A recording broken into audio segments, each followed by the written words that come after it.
Bersama Sanjaya Gabelnya Indonesia.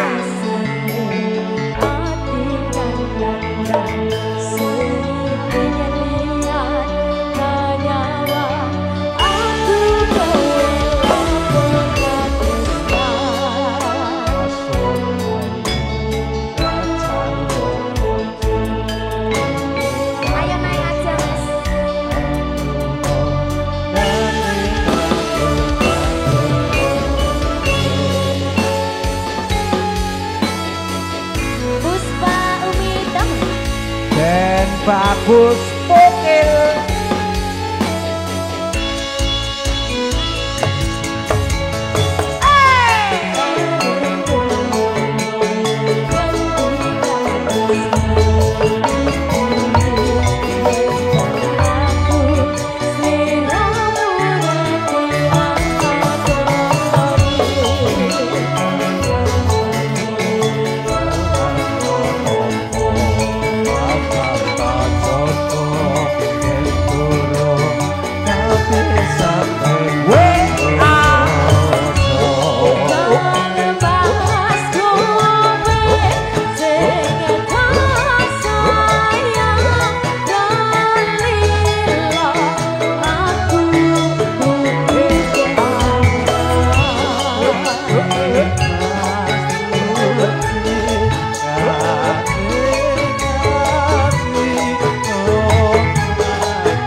kasih banyak. Nah, sudah dikasih hayang-hayang yang kedua kalinya.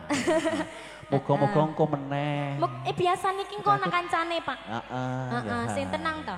Aja lali nduk iki enek sedulur awake dhewe. Ngene lho, Pak. Anake dhewe piye? Aku ki nek weruh Elin, hawane pengen leren wae. Oh, ayo lereno. Heeh, tak leren kene. Heeh. Tak andani to, tak andani to. Nak wedok rene kene. Rene to, kene to.